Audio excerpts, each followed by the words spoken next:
Halo guys, ketemu lagi di channel YouTube Deka Sport, Sport for your hobby. Ya, kali ini kita mau review raket Mizuno Promax ZX3 atau Promax ZX3.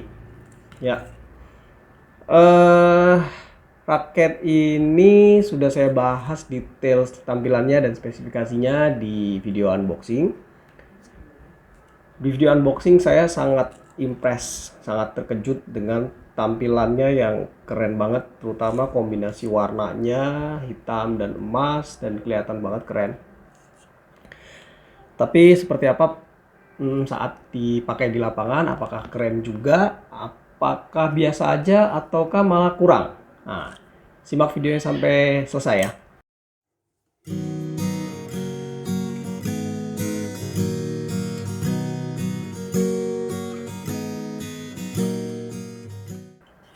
Oke, anyway, mohon maaf nih di bulan puasa ini saya kontennya sangat sedikit. Ini aja udah 2 minggu baru saya buat video reviewnya setelah unboxing. Karena memang di bulan puasa untuk latihan rutin itu di freeze dulu. Jadi kita testingnya ini pun kemarin di lapangan kompleks outdoor. Mudah-mudahan tidak mengurangi esensi penilaian dari si raket ini ya. Oke, kita ulas sedikit lagi spesifikasinya. Kita ulas lagi sedikit ya. Jadi raket ini akan saya ulas dengan pembanding dua raket. Saya pilihkan dua raket yaitu Astrock 68D karena ini ada di range harga yang sama. Kemudian Apax Z Ziegler. Ini sesuai request dari komentar di kemarin saat review, tolong dong bang dibandingin sama Apex Z Ziegler. Ya, kenapa yang ini? Karena ini sama-sama compact oval ya. Jadi bukan isometric atau optimum dynamic frame. Ya, framenya frame kecil lah ya. Oke, kita ke tipenya. Awalnya saya mengira raket ini raket power, melihat spesifikasinya. Ternyata pas saya coba di lapangan kok ini tidak seperti raket power. Akhirnya saya cek lagi di webnya Mizuno Badminton Asia, kemudian saya cek juga di internet. Ternyata Mizuno mengkategorikan raket ini raket control and power, dan saya merasa lebih dominan di kontrolnya. Oke, brandnya Mizuno, seriesnya Promax ZX3 atau Promax ZX3. Made in-nya Jepang, jangan salah loh, ini made in Jepang ya. Kemudian sell package-nya beda-beda sih. Ada yang batangan aja 750 ribuan, batangan plus tas ya. Kalau saya dapatnya harga perolehan 850 ribu, itu dapatnya raket, kemudian senar Mizuno, senarnya selevel BG66 lah. Kemudian tasnya ini dia Mizuno, bagus kok tasnya nih. Bahannya bagus, kemudian sletingnya juga kelihatan sleting yang bagus, bukan yang seret-seret gitu. Ini udah bagus sletingnya, cuma belum termo ya, dalamnya begini. Kemudian dapat kaos. Kaosnya sih dari si tokonya ya, bonus dari tokonya, bukan dari Mizuno, bukan kaos Mizuno. Kemudian frame materialnya dia pakai Japan High Modulus Graphite. Kemudian juga sah materialnya juga Japan High Modulus Graphite. Flexnya medium, beratnya 4U, kemudian panjangnya 675.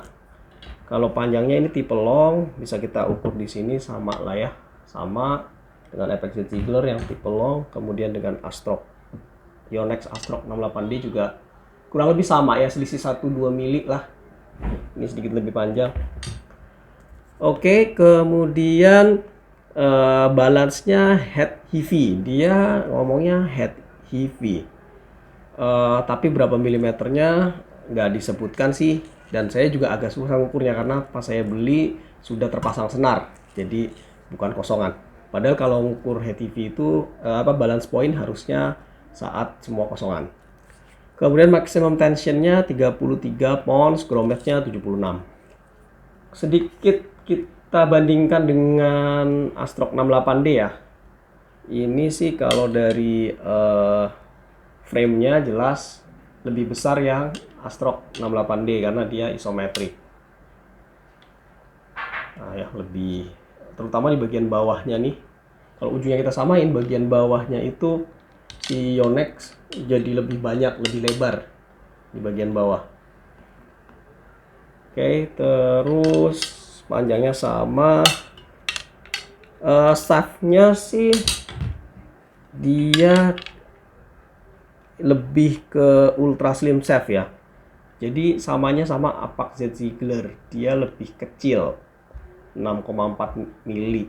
Sementara kalau ini kan standar ya 7,2 slim shaft biasa, kalau ini ultra slim shaft. Dua-dua ini ultra slim shaft. Ya. Kemudian kita ke feel nih. Nah, tapi jangan lupa ini feel-nya adalah feel saya. Setiap orang punya feel yang berbeda-beda ya. Tampilan seperti sesuai pas di video unboxing, saya cukup kaget pas buka. Saya cukup shock juga, keren banget ini. Ini keren banget sih tampilannya. Tampilannya keren banget. Kemudian untuk penilaiannya saya bilang very good. Very good. Kemudian untuk smash-nya ada di level good. Seperti tadi saya katakan, begitu saya tes untuk lakukan smash, saya mulai merasa di situ, kok ini bukan raket power ya. Ternyata saya cek lagi, benar memang ini lebih ke control and power dan lebih dominan di kontrolnya. Kemudian untuk lob nggak ada masalah, fine aja. Untuk lifting juga nggak ada masalah. Kemudian untuk drive juga very good. Jadi tadi lob very good, drive very good. Nah, kontrol itu excellent buat main net, buat main drop shot, flashing, bola setengah enak banget. Bahkan kalau kalian tahu big badminton ya, pasti tahu dong, udah pernah dipanggil di hitam putih juga. Dia itu melakukan slice net berulang-ulang menggunakan Mizuno Pro Max ZX3 ini, dan tipis-tipis dia dapat. Dia sampai yang heboh banget. Wah, ini nih pakai Pro Max ZX3 makanya bisa seperti itu gitu. Kemudian untuk defense saya bilang oke. Nah, berbeda dengan Apax Z Ziegler yang dia saya bilang not oke karena satu, Apax Z Ziegler frame-nya compact dan kemudian agak bergetar ketika defense smash. Jadi gitu ya, kerasa kalau defense smash untuk yang Apax Z Ziegler.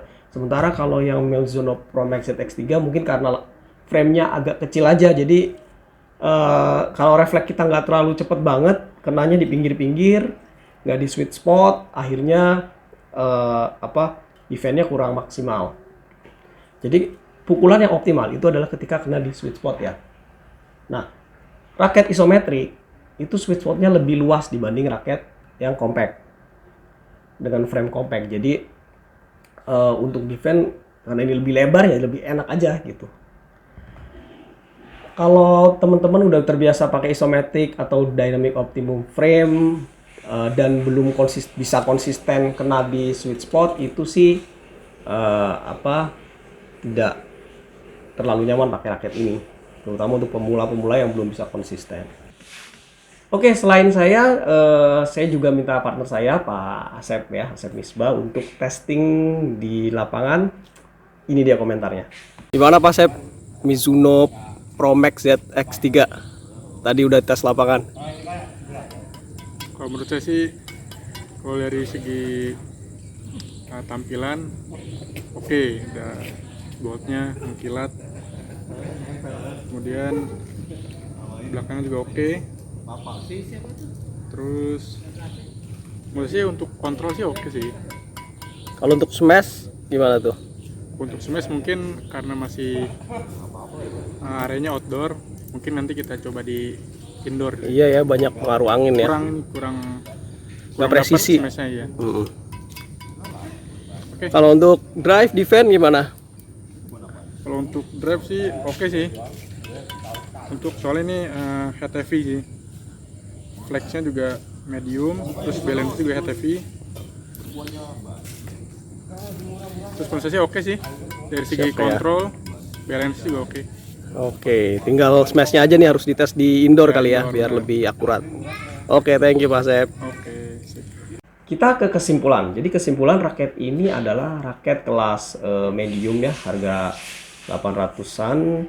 Kemudian kontrolnya enak banget karena dia kombinasinya cukup bagus ya. Kombinasinya cukup bagus dengan head heavy, kemudian flexnya medium, terus materialnya juga cukup mendukung.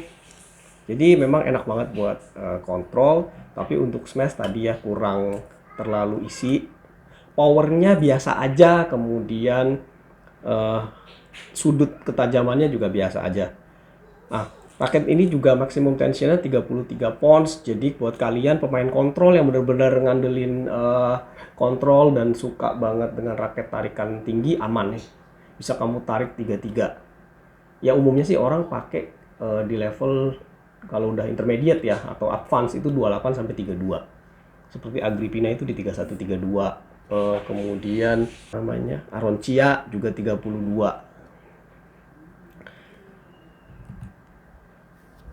Kita ke rekomendasi.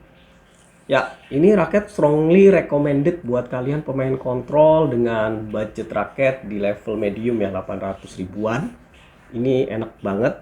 Jadi orang-orang yang preferensi mainnya itu lebih kontrol. Jadi ada bola naik tidak langsung dihajar smash, bisa jadi di drop shot. Kemudian yang suka main net play, flashing sana, flashing sini. Penempatan bola ya. Ini recommended banget buat kalian. Kemudian raket ini juga cocok buat main doubles, pemain doubles di depan atau juga pemain doubles yang balance ya, kadang di depan, kadang di belakang. Nah, tapi kurang recommended buat pemain yang dominan di belakang. Jadi ada kadang-kadang pemain doubles yang dia lebih nyaman di belakang. Nah, ini kurang sih kalau menurut saya. Maksud saya masih banyak pilihan-pilihan raket di sana untuk pemain-pemain backcourt. Contohnya Astrok 68D, kemudian Victor Thruster, itu bisa untuk pemain-pemain belakang ya. Ya, raket ini juga kurang cocok untuk pemain hard hitter atau tukang smash, tukang gebuk. Ini kurang cocok. Ya karena tadi ya, untuk smashnya hanya di level good aja. Tapi good itu bukan berarti jelek ya. Ini klasifikasi menurut saya yang dia nggak terlalu istimewa banget, tapi biasa-biasa aja, tapi nggak ada masalah di situ, sebenarnya itu kategori good ya. Oke, kemudian raket ini juga kurang cocok untuk pemain pemula yang belum bisa konsisten memukul di tengah, di sweet spot. Misalnya sering ke pinggir, nah itu juga kurang cocok ya, karena bentuk frame-nya memang lebih kecil. Ya, mungkin itu aja reviewnya tentang Mizuno Pro Max ZX3 ini. Nanti setelah lebaran saya akan ada konten terkait latihan badminton. Tapi kontennya bukan saya ngajarin teknik badminton, tapi saya belajar main badminton di sebuah coach, yaitu coach Nur Wahid Sports. Dia juga YouTubers juga. Kita belajar di sana bagaimana sih belajar teknik badminton, bermain badminton, ada keseruan apa aja di sana, nanti kita bikin kontennya. Oke, jangan lupa subscribe, like, dan komen. Share juga perlu. Terima kasih, see you, dah.